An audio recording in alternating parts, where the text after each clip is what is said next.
is a cold and wet Saturday. It feels like the first kind of cold and wet Saturday of the year. Proper cold so proper winter day. Winter's here. You're in the studio today with Eddie, Nani and Leah. How's everyone been? Leah, any community announcements? Oh my God, there's like hundreds. What's going on? It's Africa Week coming up. It's just, and everybody's going crazy. I've been voluntold to go to so many things. Is this the first time you've come across the phrase voluntold? Voluntold, yeah. I was today years old when I learned about voluntold. Yeah, I turned out that I'm on there's going to be a women's charity, not a charity event, it's actually a women's dinner. It's going to be on the 22nd, the day after Africa Day. So apparently I'm hosting that. That's what I've been told I'm doing. Yeah.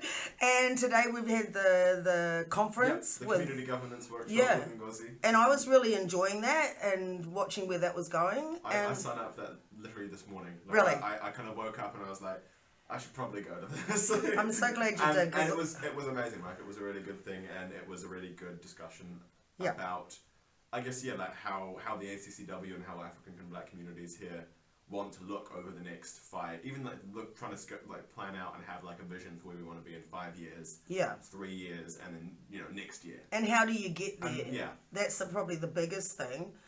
And of course, Africa Day is coming up on the 21st, which is going to be madness. And they've got a whole bunch of events coming up that following week. Yeah, the following week, so, we'll share out the calendar for that and all that sort of stuff, over the next couple of days. And somewhere I'll sleep. I don't know where. It's kind of like I'm falling down. I'm having narcolepsy moments all the time. Oh, no. So, I'm just like toppling over like a lot.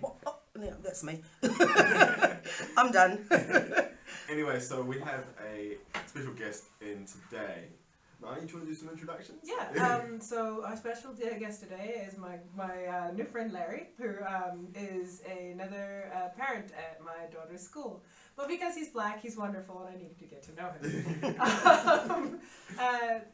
He was teaching Imani, my daughter, basketball for a while, and I was like, I bet you we've got some interesting overlap in terms of, I'm from America, though a completely different America, historically East Coast America, and we have our friend here from Texas.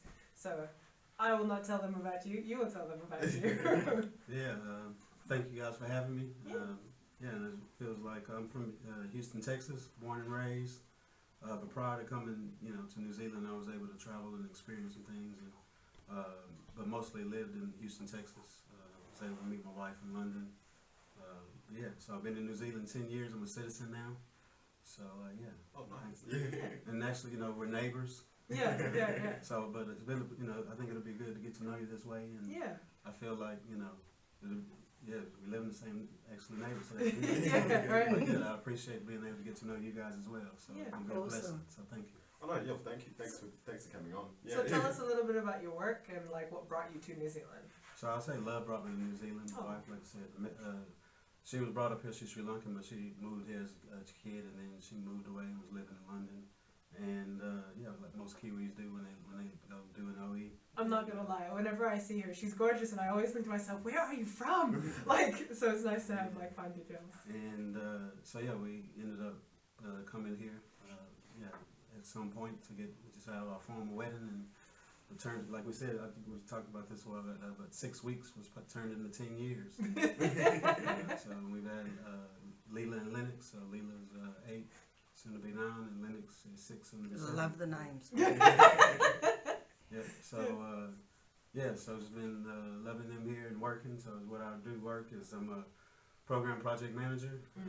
Do that by trade and by passion. I coach my kids and coached a lot of other kids here in New Zealand in high school basketball, and whether it was from Hoop Club, whether it's New Zealand Basketball Academy, coached up in Auckland as well. I totally wanted to ask you about what got you into hoops. Like, if you're feeling confident enough to teach, it means that you did some time on the field. Yeah, I did play. I played basketball, played football, played baseball. Wow. I was probably better. When I was younger, I was better. But the knees give out on you eventually. But to be honest, I had a dad, but he wasn't really like he lived somewhere else, and he took.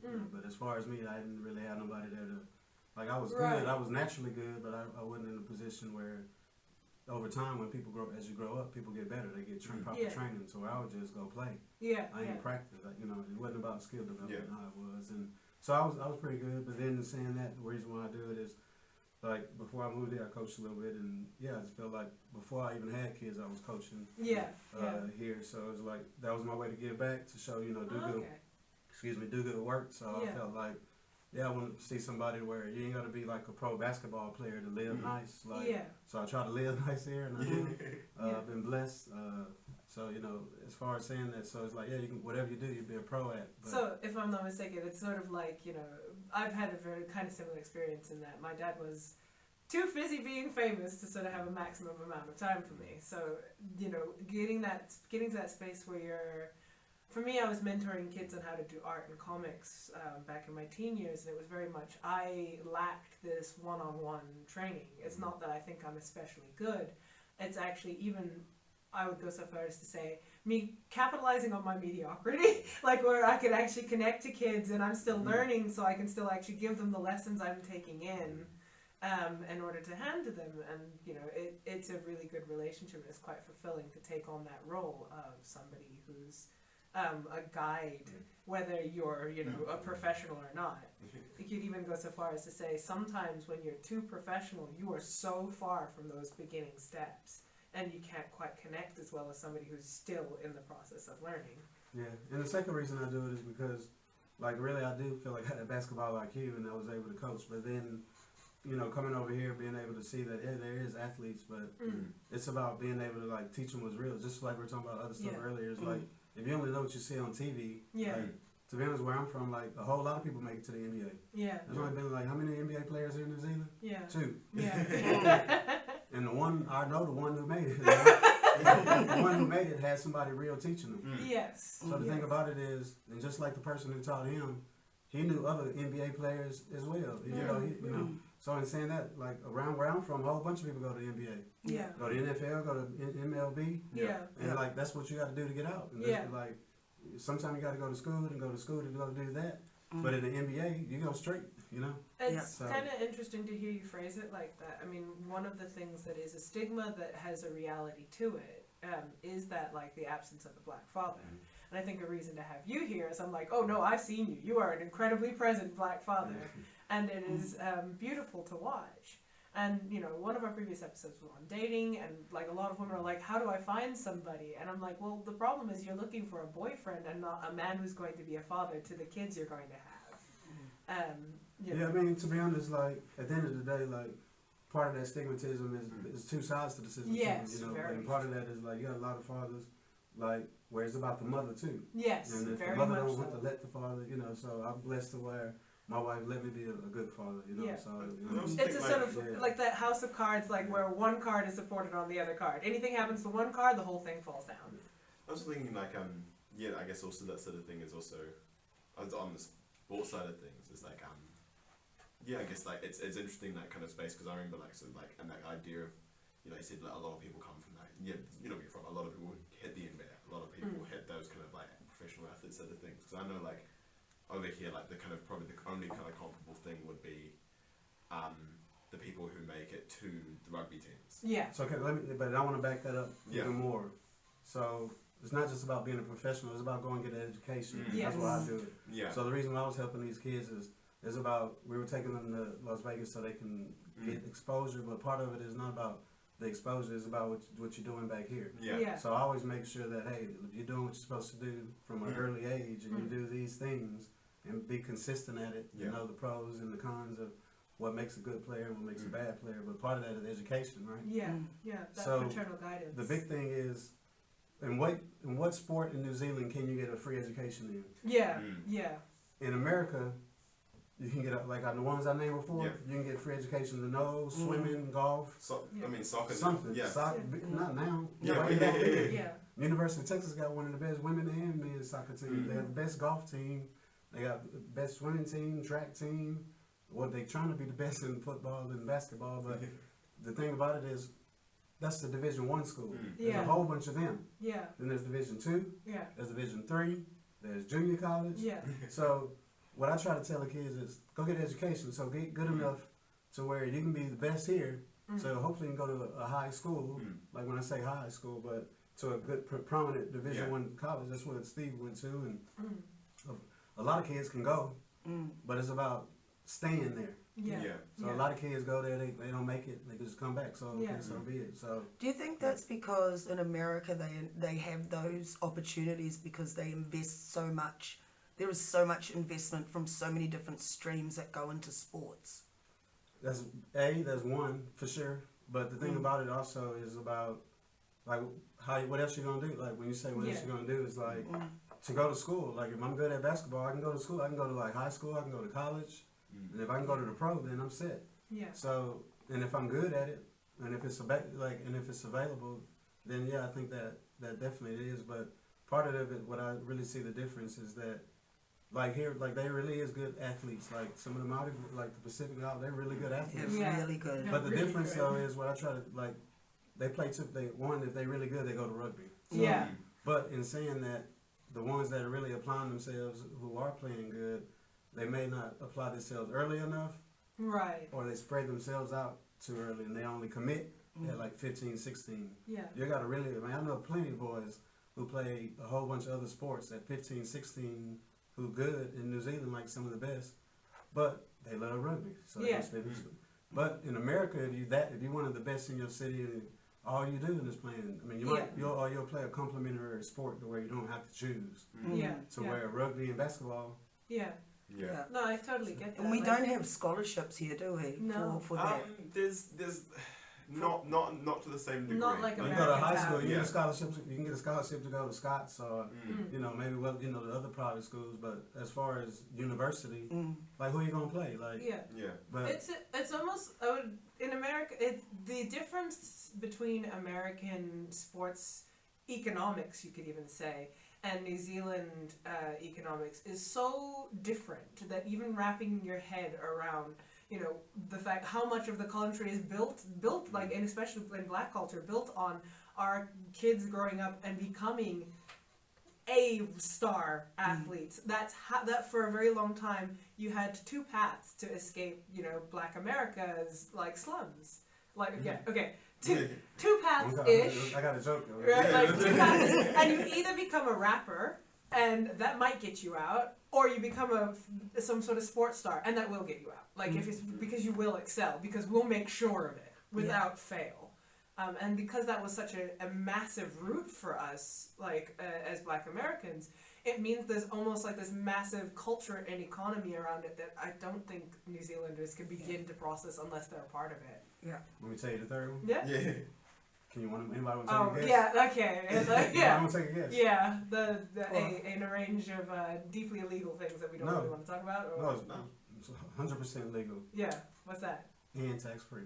What? What's this? Preaching. A mega preacher. Yeah, oh, there we go. Oh, and she even picked it right before it dropped. As soon as you said tax free, I went preacher. Oh, there we go. Yeah, there we But go. in Yep. saying that, like you can be a low level preacher. And I mean, it ain't just about whatever your aspiration, but Yeah.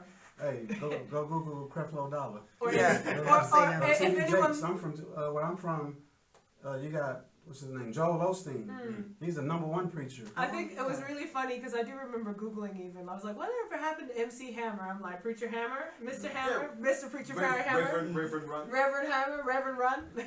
Yeah, I mean that's really it's partially a joke with really a lot of truth in it. There too. is. There's a lot of truth in it. Because I mean, I know good preachers as well who do good, and it's about do giving for the Lord, and part of giving is good. It's supposed to give to everybody, but it's saying that it's about the ones as far as when you say, hey, I'm trying to make it out as far as, and just either I gotta rap, either I gotta do the ball, rap a scene, do the ball, or become a mega preacher. Yeah. And then you can blow up. Yeah. And it does, it works. I mean, to be honest, my great-grandfather on at least one side was a preacher. Like, why? Because, I mean, there's good reasons. We were a very religious family from a certain point back, but it was a way out for us. And it was also, I think, especially in the religious side, a way for us to show, no, we're good people.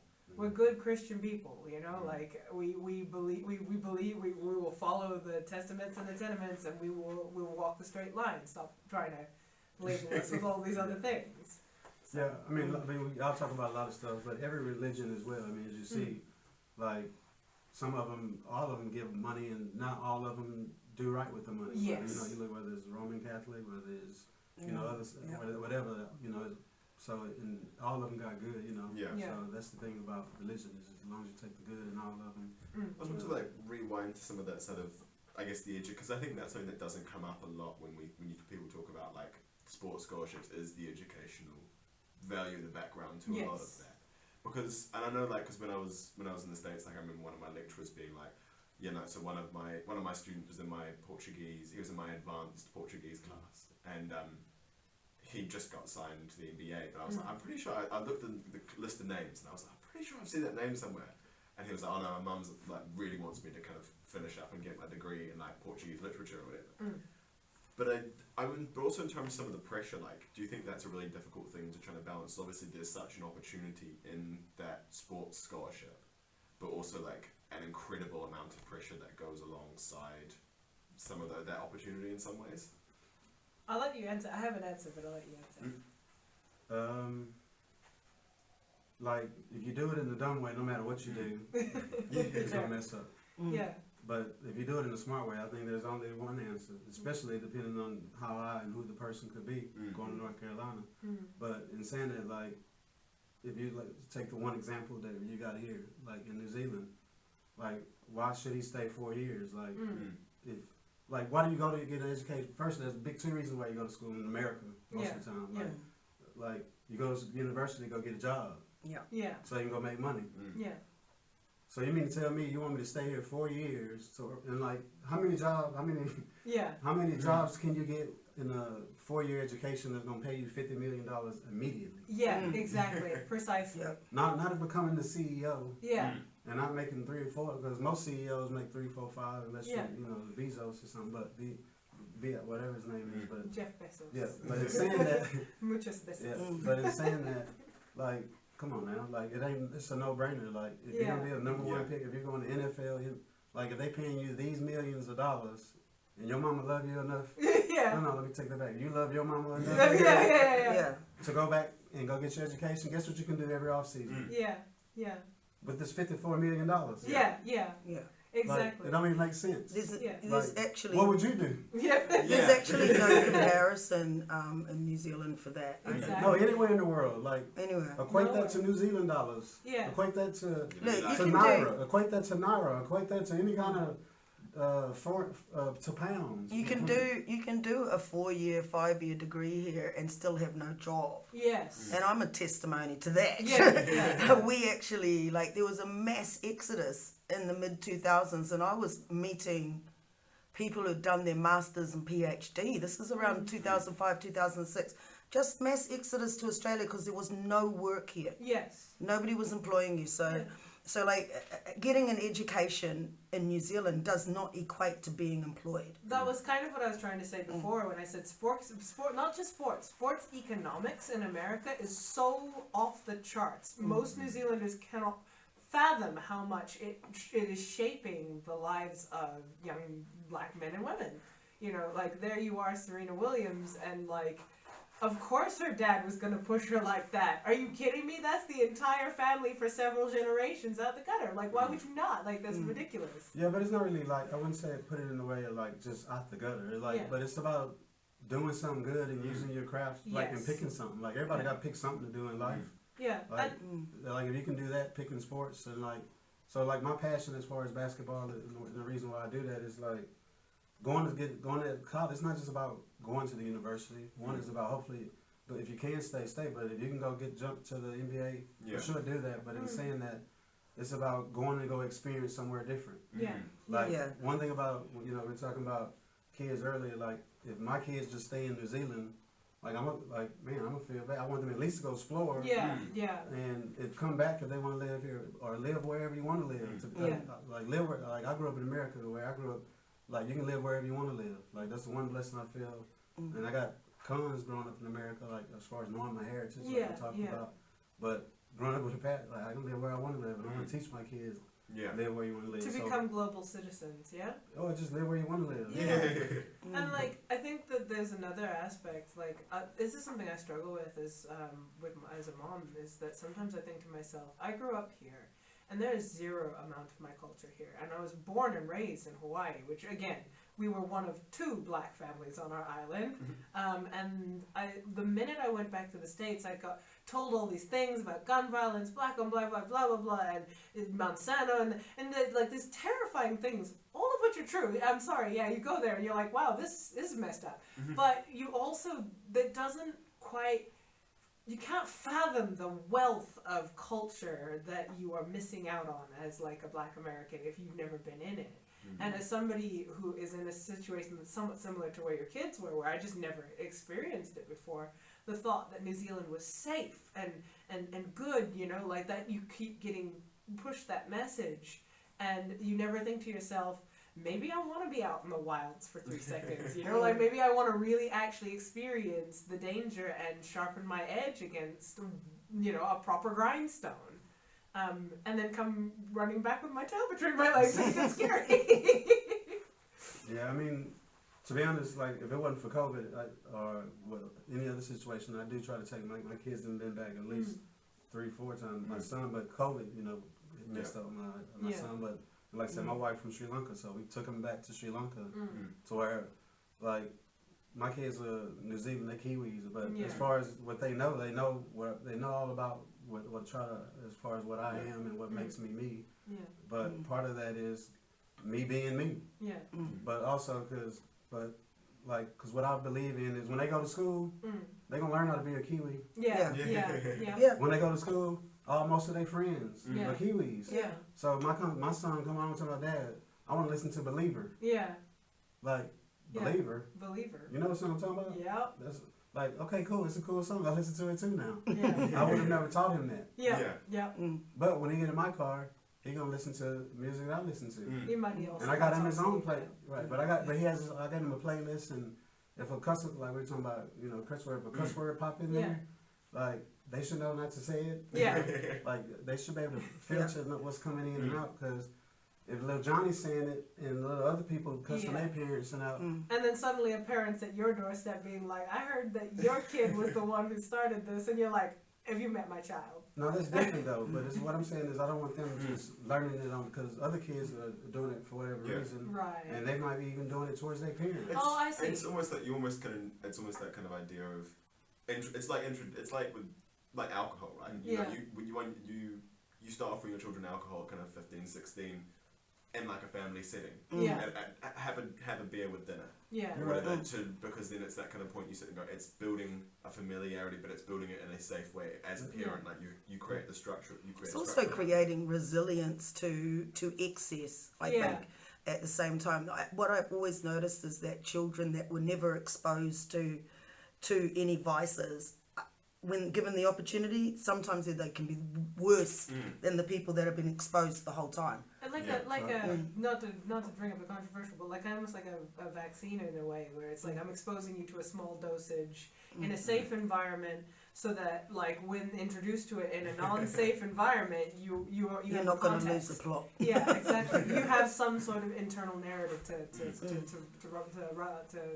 brace up against. I mean, there's always that aspect of people learning social cues, because that's part of learning to be social. So you know that probably cussing somebody's mother out because they've seen it on television isn't a good idea.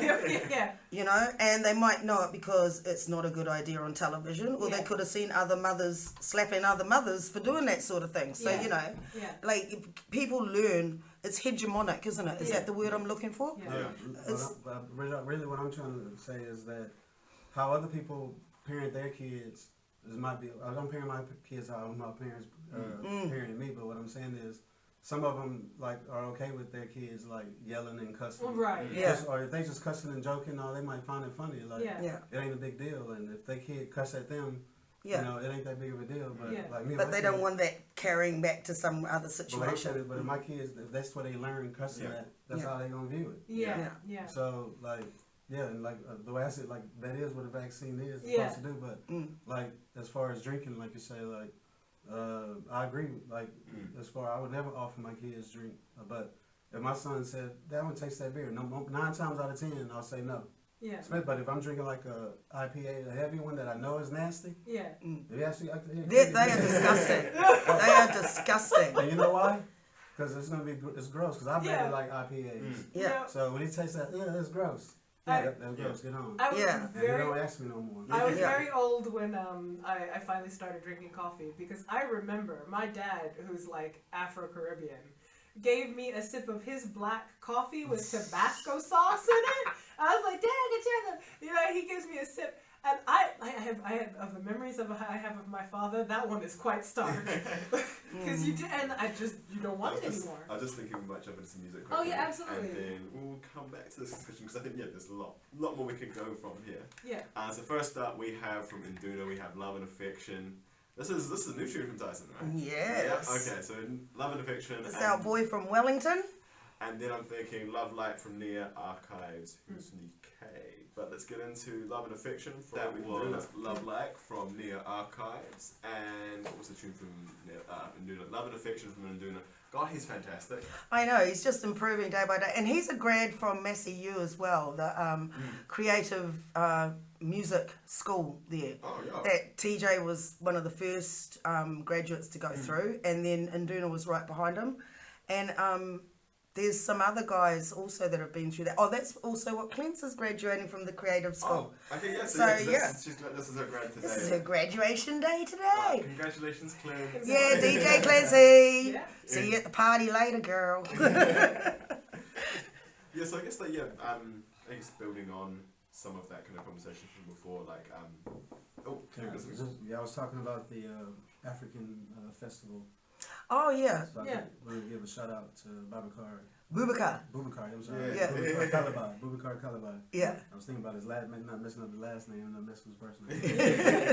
Yeah, my man Boubacar with the videos and the movies, man. Yeah. So I know the African Film Festival. Blackhouse is actually one of their sponsors, so we help them when the film festival comes up. We do a lot of sharing of the information, sometimes even reviewing the movies. Yeah. And anybody can get on that if they want to get on that. That's the thing. Like every year, Boubacar's asking for people to say, "Do you want to view the movies and give a review of them?" And that's really cool. And you know, sometimes it's nice to be able to do I that. didn't even know that, but You can put your hand up now. No, I know Boubacar, and I was Right. saying that I was going to give him a shout out. So Yeah. I was Okay. saying that and part of bringing it up. So I'm already doing what I'm supposed to do.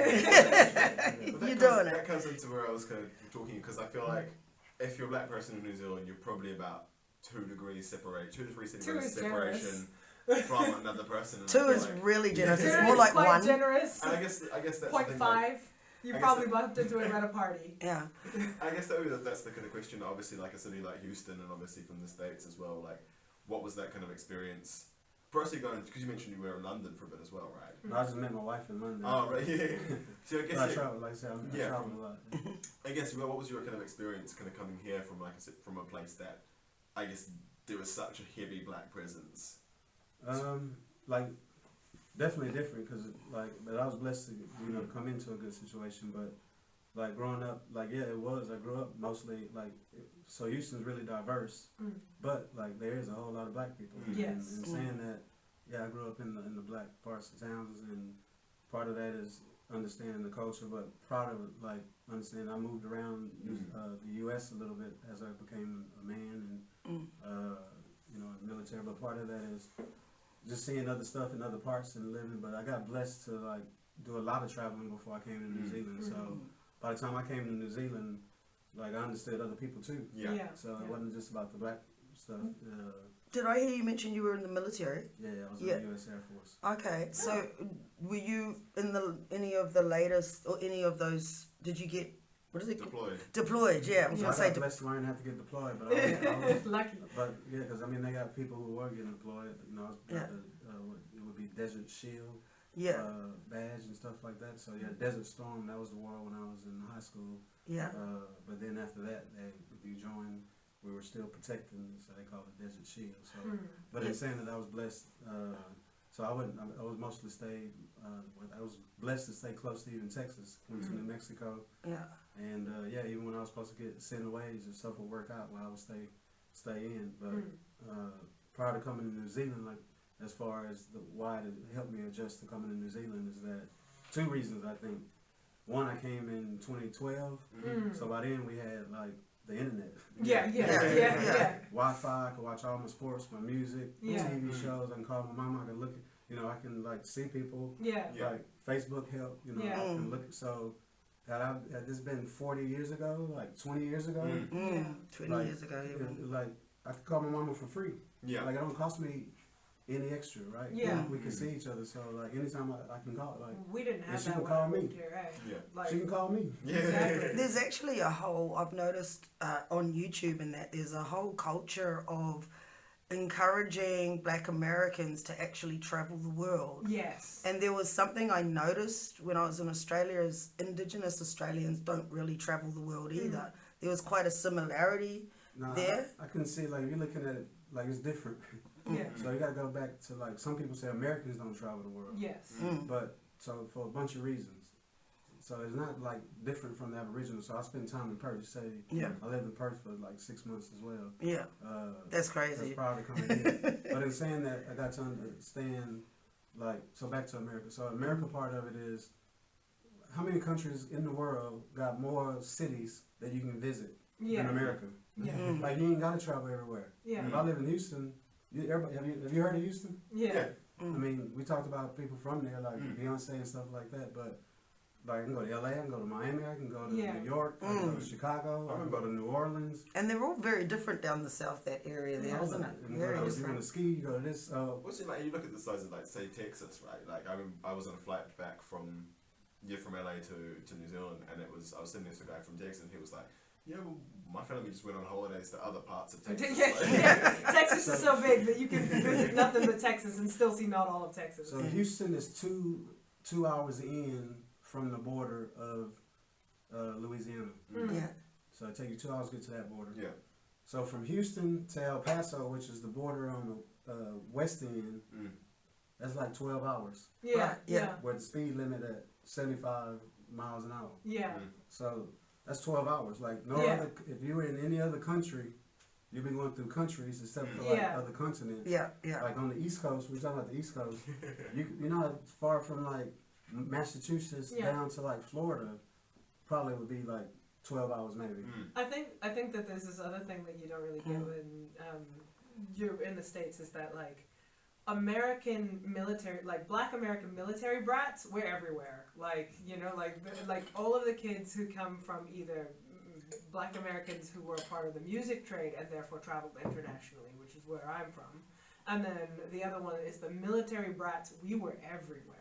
And I think in our previous conversation, we even had like that small conversation about Nigerians as well. Like if you are a Black Nigerian military brat, you're gonna run across us in Taiwan, Taipei, you know, like Russia, Indonesia, like doesn't matter. You'll find us. Yeah, I had a good cousin that was a military brat. And so I mean, we do travel. Just there wasn't the general demographic that traveled. There was a specific set of demographics who've been traveling for the last several decades. But then they were able to be exposed to like different like coming from like just like Houston, like you have a way of thought and culture. Like it might be a little bit different in Louisiana. Like when I'll go visit my family in Louisiana, where most of my original family is from.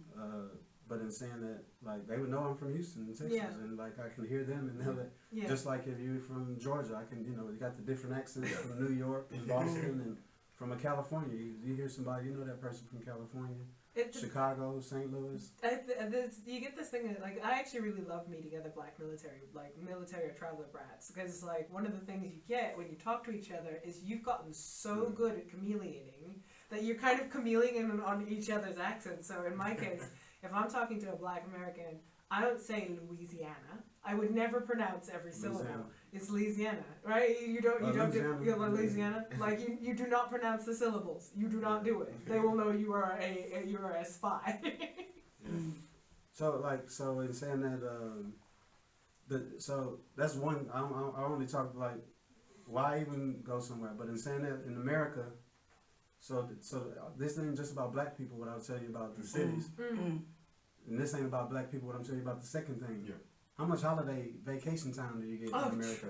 Yeah, okay. You know? Yeah. Snap. So people who don't know, you get 2 weeks. Yep. And if you're lucky, you might get 3. Yeah. And if you've been there 5 years, you might get 4. Yeah. Right. But guess what? if you say I want to use all 4 of those weeks at one time, what your boss gonna say? Yeah, what you get is fine. What you mean? Like, shit, the hell you will. Like, to say, hey, I'm just gonna use my 2 weeks at this time, like, depending on where you work, like, so to tell, like, the way I say it is to say Black Americans ain't traveling, like, hey, when they got the time, okay, I like, get you. Like, why you want to go? Like, it's gonna take you 2 weeks. It's gonna take you how long to get to New Zealand? To do what? Like, when I go to Miami, I like to turn around and go back. But once they do that, like, I tell my friends, like, I had a bunch of like just my mama didn't been out here. Yeah. So, but the other family, I know, like, hey, when you come with some time. Like, you can't just come for a week. Yeah. You got at least a week in New Zealand, or maybe 2 if you can. Yeah. And like, if you can get to if you can get to Australia or some of the islands, hey, if you come, I'm gonna hang out with you too. I can appreciate that because I mean I never had holidays growing up at all, and even when I went and moved to Australia and was working, I was a single mum with a kid working in the mines. So any holidays I had was in between jobs. And when I was in between jobs, it was really looking for another job because you've got no safety net over there like you have here.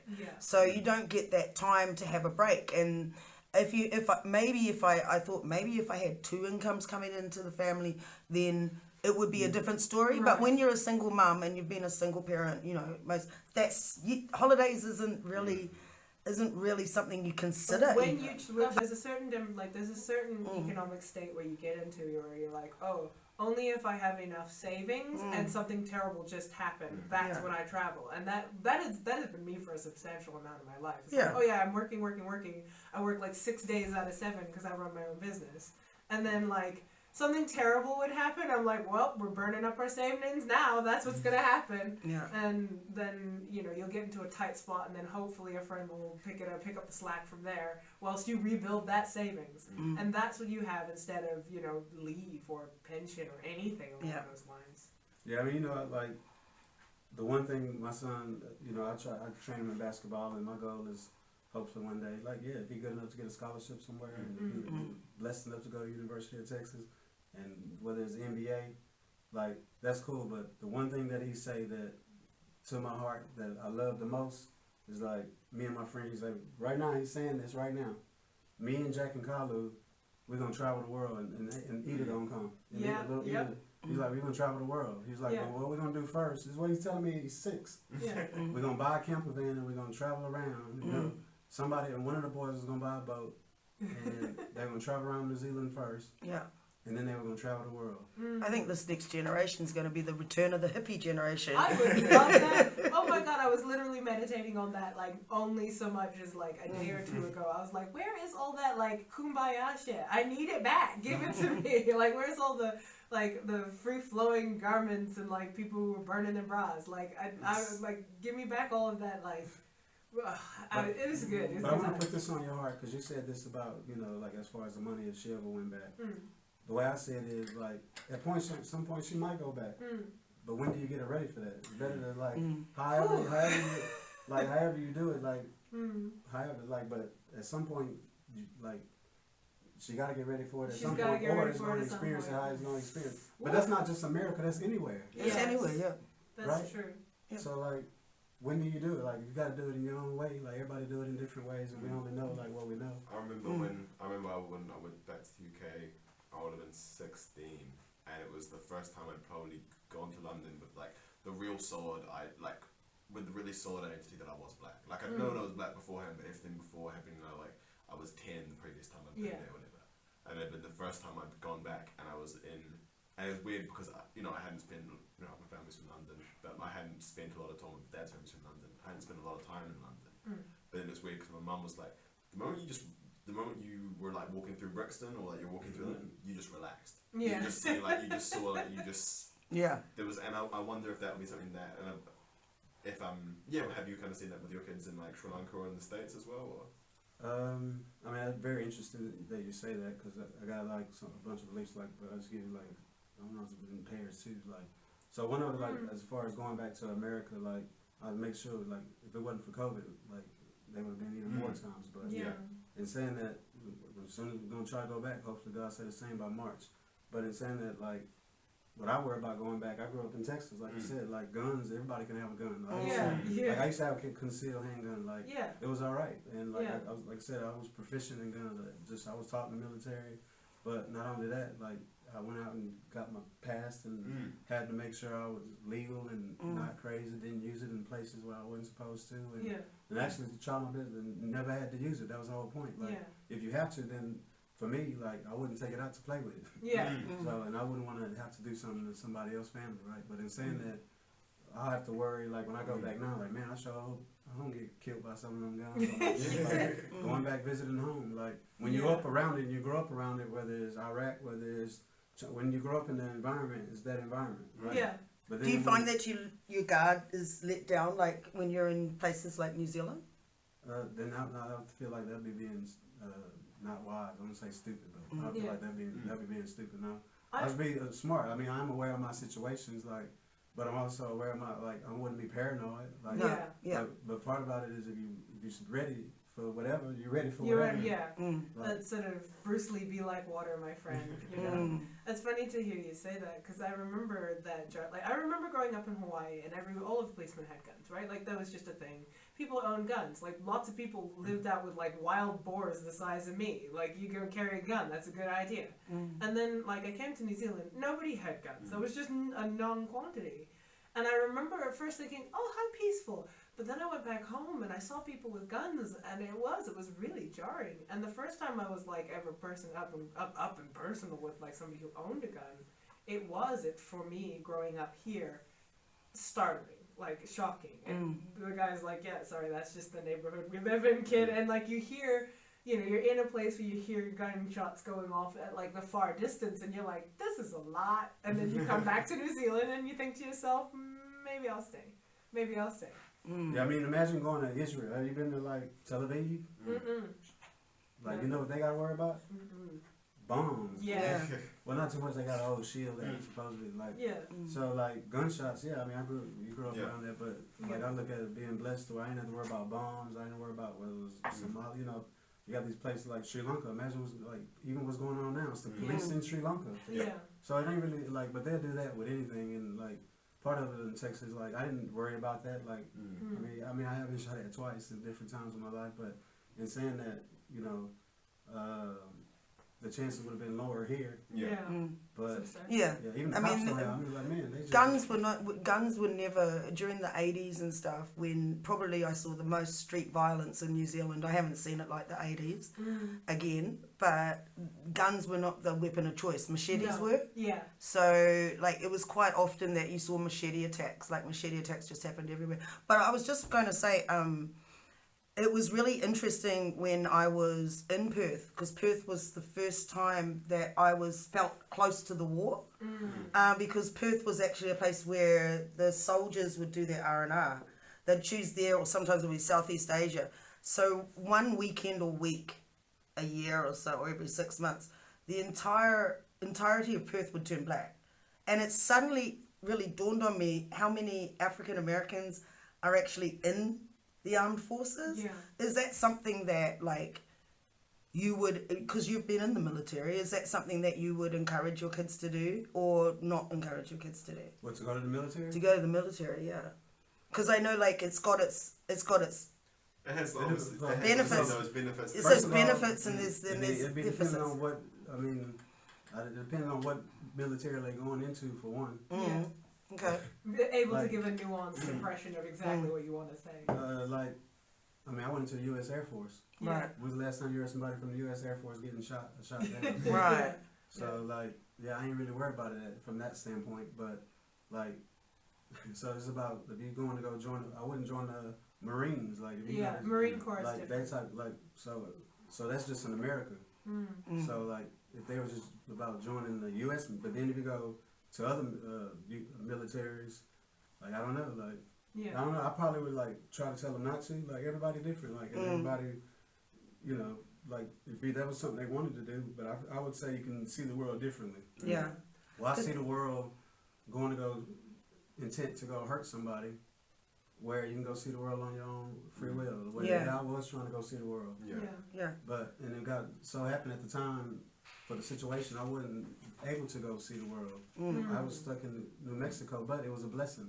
Yeah. And I saw it at the time that it was a blessing. Yeah. But in saying that, it was also a blessing to where I can say that all the places I've traveled outside of the U.S. was been on blessing of God, and whether through work or through my own travel. So so to answer your question, I would probably say no. Right. And then but the military, like, everybody's different. Yeah. Like what I would teach my kids is from what I know and what I see and how I view the world, and like, I don't know why, I wish. Because it was very, very obvious that the majority of the people that came in on those ships were Black Americans. So can I just say this though, like, from your experience living in Perth, because I was in Perth, not in the military, but I was there through work. I lived in Subiaco. Oh, that's a nice part of town. I decided. Yeah, I was out. I was all the way out in, what was it? East. Like you say, you had a mine. So I was living close, near to the I can't even think of the suburb now, but it was near to the airport. So but, yeah. I mean, I don't remember, but in saying that, I was there with oil and gas. But as a Black American, I didn't have any problems there, and if I was with my wife at the time, but if I was single, I probably would have enjoyed myself. So what I know about most Americans, if they were the Navy going over there, they would have had a nice time in Perth. They would have. Yeah. And looking at like the sights around Perth, whatever they may be, they would have been happy. So Yeah. What I like, and the stuff you can learn. I mean, there's good stuff you can get out We're of the getting military. into the. I was just saying because we wanted to play the song from your sisters. What we might do is we might just kind of wrap up now and just close off with the music. Yeah. That's all good. Yeah, that sounds good. Do a little bit of a thank you to Yeah, thank you so Larry much for coming in. Yeah, thanks for coming in. Thank you Absolutely. so much for coming on the show. To wrap up, this has been the Blackhouse 106.1 FM with Eddie, Nani, Leah, and Larry. And we have Sister from Diva Mahal and Zoe Moon just to close us off. And please come back again, Larry. Yeah, 100%. Yeah. Talk about something else. Alright, we'll see you guys next week. Peace. What?